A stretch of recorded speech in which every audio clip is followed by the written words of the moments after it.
Saya ingin bertanya, akhir-akhir ini sering muncul pandangan yang mendiskreditkan pondok pesantren, seolah-olah pesantren itu tempat yang kotor, jorok, dan tidak terurus, bahkan santri-santrinya sampai korengan. Padahal di sisi lain pesantren adalah tempat lahirnya para ulama dan penjaga akhlak umat. Bagaimana seharusnya kita menyikapi pandangan negatif seperti ini? Dan apa yang bisa dilakukan oleh pihak pesantren agar bisa menunjukkan citra yang baik terkait hal tersebut? Mohon pencerahannya. Terima kasih. Wassalamualaikum warahmatullahi wabarakatuh. Waalaikumsalam warahmatullah. Kita harus bisa memahami antara sebuah kenyataan dan harapannya.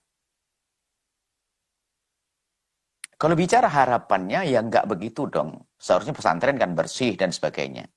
Cuman pada kenyataannya memang ada pesantren yang kumuh. Cuman kita harus tahu sebab kumuhnya apa. Ya karena orang kaya yang nggak peduli.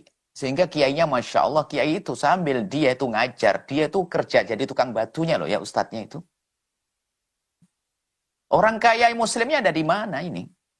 Kan begitu. Ini kiai, ustadz kita menemukan seorang kiai angkat batu dia. Keringetan dia ustadznya.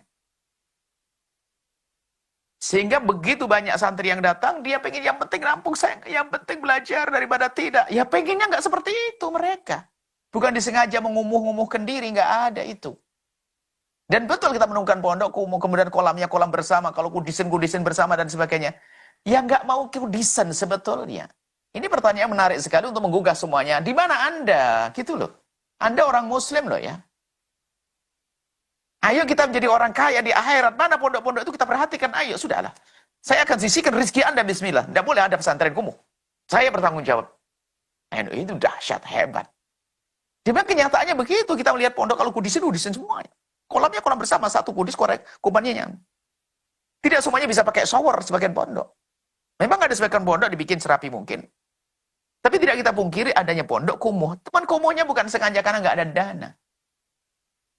Dan memang juga ada mungkin hanya ustadz mengayakan dirinya, pondoknya tetap nyungsip. Itu lain cerita, bukan itu tuh yang kita bahas. Memang ada pondok, kita menemukan kiai yang Masya Allah.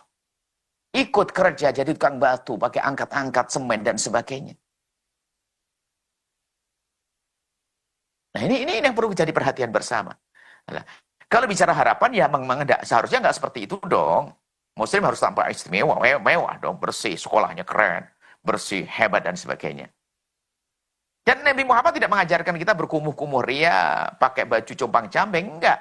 Kalau memang punyamu baju compang-camping, syukuri itu saja. Bukan berarti Anda orang kaya cukup, lalu gayanya bajunya dirobek. Ustadz tasawuf, bajunya dirobek, kumuh, dilecekin, direndam di pelumpur biar jelek, ya, biar tampak dia tawadhu. Bukan itu. Kalau memang Anda tidak punya baju kecuali itu lain cerita. Nabi senang umatnya yang tampak kuat, bersih, wibawa. Seperti itu. Pesantren ya berwibawa kalau bisa. Maka kami gugah, Anda ada di mana, ya Allah? Jangan surga hanya dimiliki oleh kiai-kiai yang pondoknya kumuh itu. Dia serius beliau. Beliau serius, Masya Allah. Makannya dengan santri kadang-kadang, Masya Allah.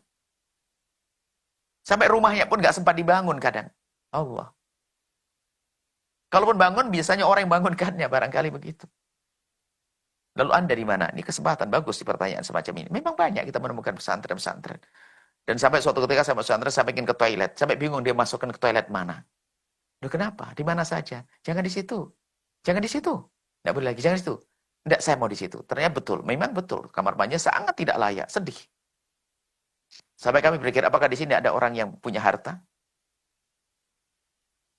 Nah, ini harus jadi perhatian bersama. Jadi, kenyataan memang banyak pesantren semacam itu, tapi bukan dengan sengaja. Karena memang kurangnya biaya. Mohon maaf, sekarang jangankan kok sampai pesantren.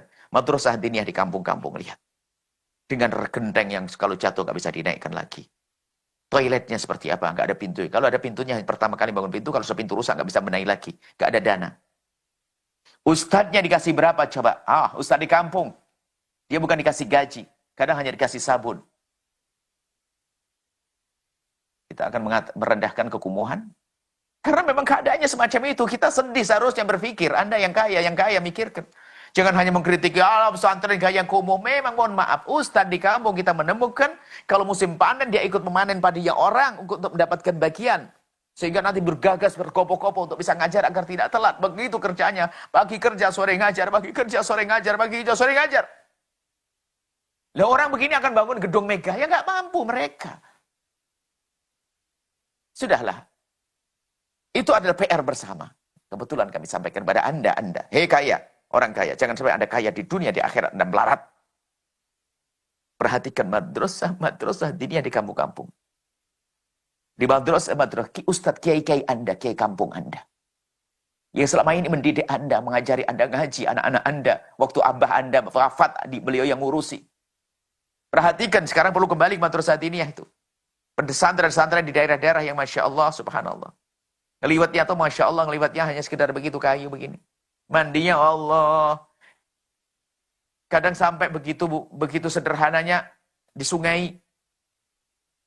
Mandi di sungai dan sebagainya. Nggak ada toilet, nggak ada hammam. Buang air di situ. Itu kenyataan. Tapi harapannya nggak semacam itu. Kami ingin mengingatkan, Anda boleh mengkritik, tapi Anda harus jangan hanya pandai mengkritik, ikut membangun dong.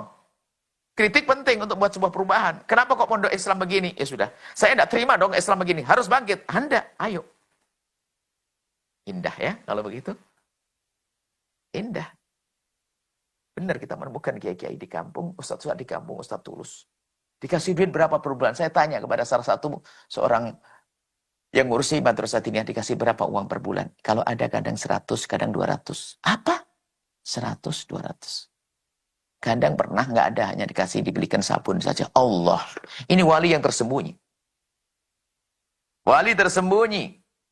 Ngajar sesuatu yang sangat mahal, ilmu keselamatan di akhirat. Ilmu agama, bayangkan. Bukan ngajar ekonomi, bahasa Inggris, matematik, fisika. Bukan. Ilmu akhirat, bayangkan. Cuma dapat sebegitu.